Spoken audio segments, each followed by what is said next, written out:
Assalamualaikum warahmatullahi wabarakatuh. Perkenalkan, nama saya Ismul Waton dengan NIM C1C020047.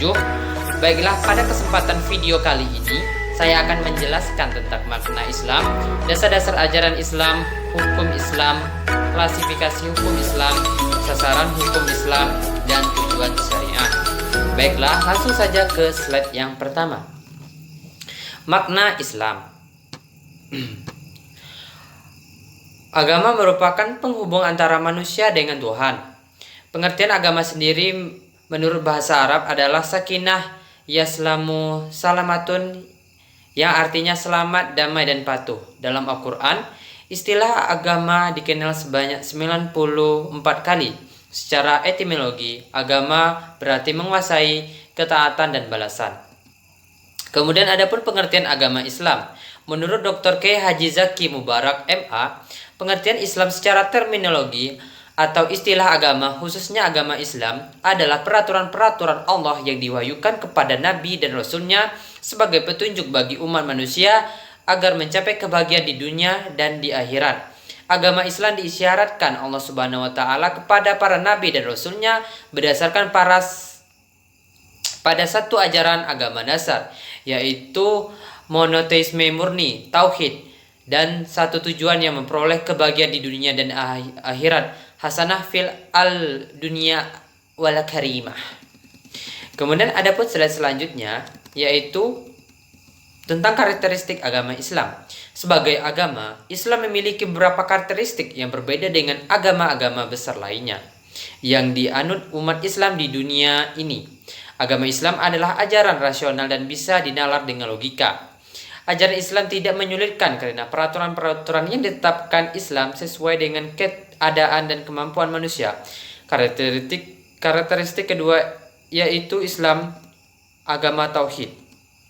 Akidah yang diajarkan para nabi dan rasul tidak pernah berubah dari masa ke masa, yaitu tauhid. Tauhid yakni kepercayaan dan keyakinan kepada bahwa sesungguhnya Allah Subhanahu wa Ta'ala itu Tuhan yang Maha Esa dan Maha Kuasa.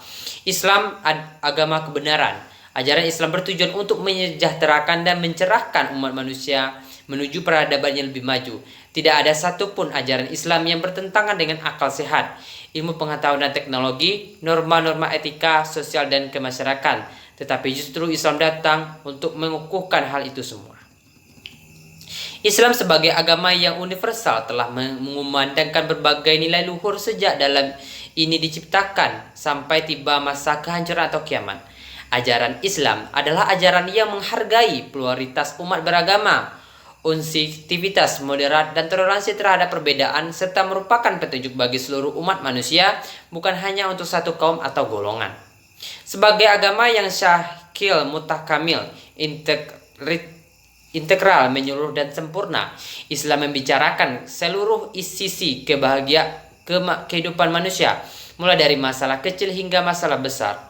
Islam agama yang sempurna dapat diartikan sebagai kondisi awal yang mapan dan mencakup berbagai bidang kehidupan. Walau Islam agama yang sempurna bukan berarti umat Islam itu stigma atau jumud, tetapi harus bersifat dinamis. Maksudnya selalu mengikuti perkembangan zaman dan memperbarui hal-hal yang baik. Adapun tentang dasar-dasar ajaran Islam, dalam suatu hadis disebutkan bahwa 3 pokok ajaran Islam yaitu akidah, syariah, dan akhlak. Yang pertama adalah akidah. Dalam buku Islam Agama Universal disebutkan definisi dari akidah, yaitu merupakan istilah untuk menyatakan keteguhan atau kekuatan iman seseorang mukmin kepada Sang Pencipta, Allah Subhanahu wa Ta'ala.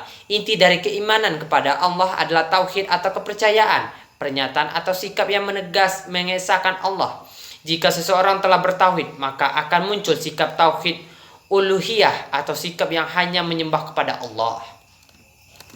Yang kedua adalah syariah. Menurut istilah syariah berarti aturan atau undang-undang yang turunkan Allah untuk mengatur hubungan manusia dengan Tuhannya, mengatur hubungan sesama manusia, dan hubungan manusia dengan alam semesta.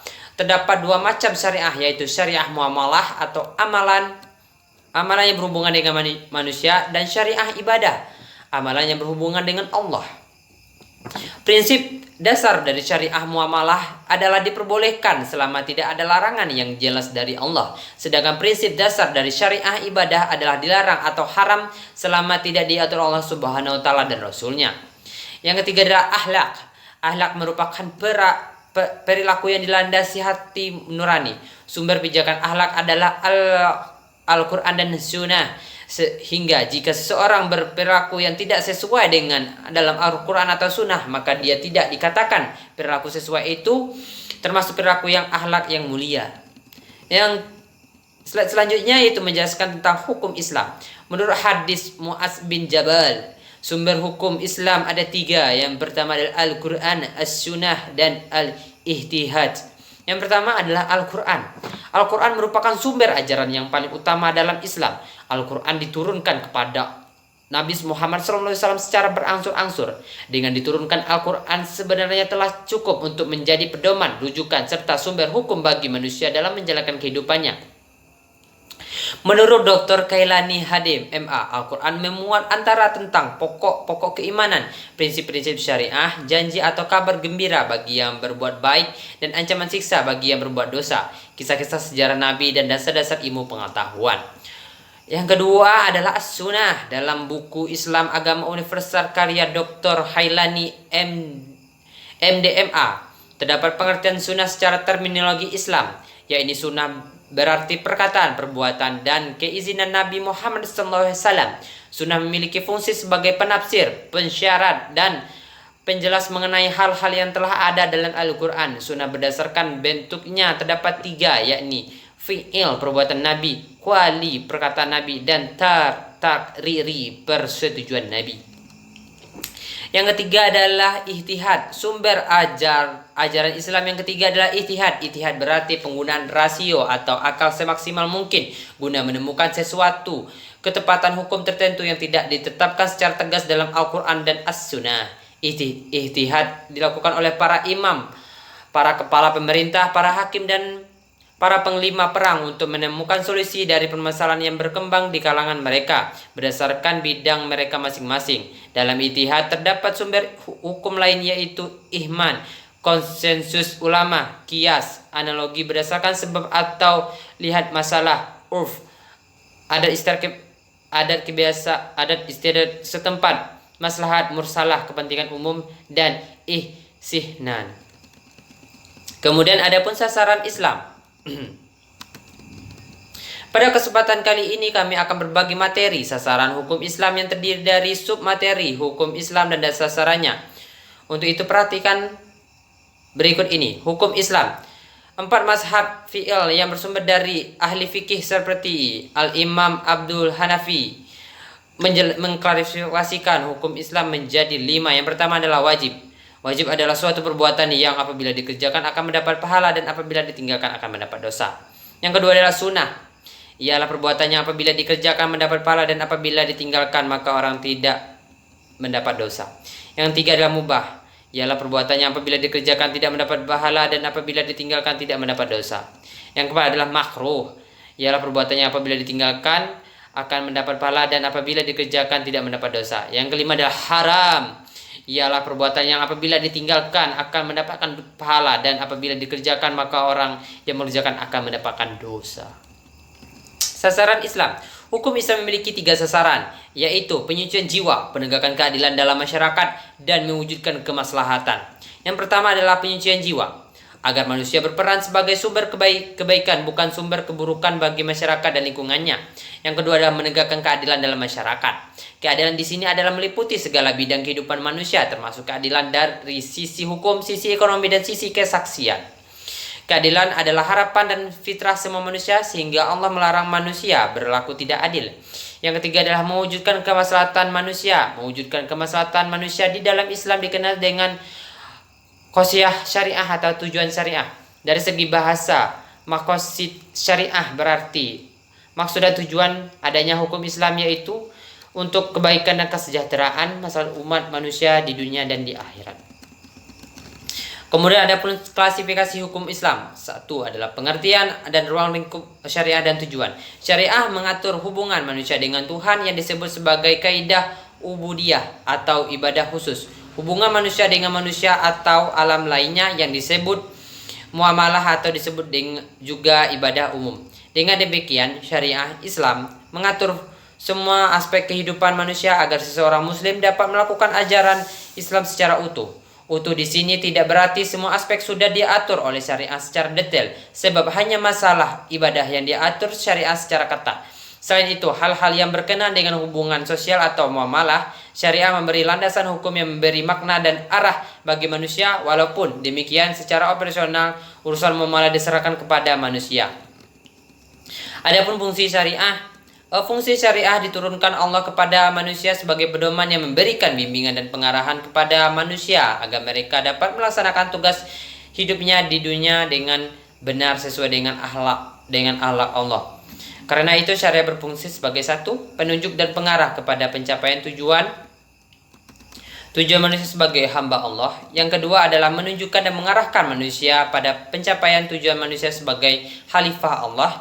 Yang ketiga adalah membawa manusia pada kebahagiaan hakiki dunia dan akhirat. Kemudian adapun tujuan syariah.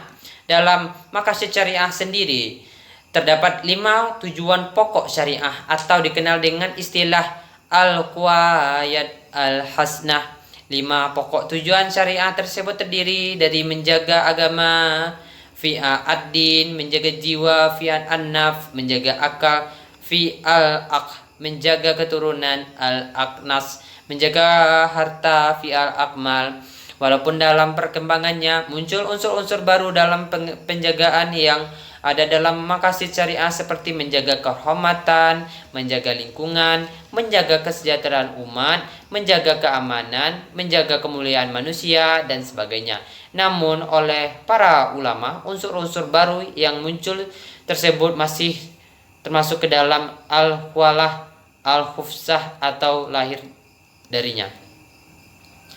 5 tujuan pokok maqasid syariah tersebut pertama kali diperkenalkan oleh Al-Ghazali lewat kitabnya Al-Mustafa min Ilmi Al-Hus, yaitu ketika menjelaskan tentang apa itu maslahat.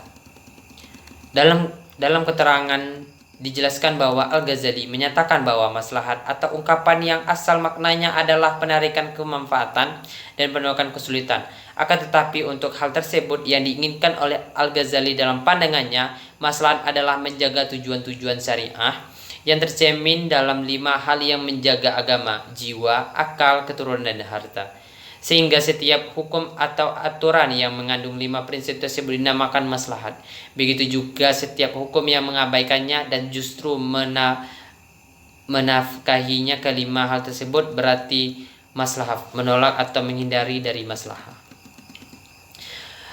Dan menurut At-Tasibi dalam karyanya Al-Musafat fil Usuli al-Syariah, ketika menetapkan 5 unsur pokok syariah tersebut agar didasarkan kepada dalil-dalil Al-Quran dan hadis. Dalil-dalil tersebut berfungsi sebagai kaidah-kaidah umum dan menetapkan 5 pokok syariah tersebut. Adapun ayat-ayat Al-Quran yang menjadi dasar umumnya adalah ayat-ayat makiyah yang tidak dinasakh dan ayat-ayat madaniyah yang mengukuhkan ayat-ayat makiyah. Di antara ayat tersebut adalah ayat yang berhubungan dengan kewajiban sholat, larangan membunuh, larangan meminum minuman memabukkan, larangan berzina, dan larangan memakan harta orang lain dengan cara yang tidak benar. Baiklah, itulah penyampaian materi dari saya. Jika terdapat kesalahan dalam penyampaian saya mohon maaf sebesar-besarnya. Dan bagi teman yang belum subscribe channel saya, silahkan subscribe. Dan saya akhiri video ini dengan mengucap salam. Wabillahi taufiq wa hidayah. Wassalamualaikum warahmatullahi wabarakatuh.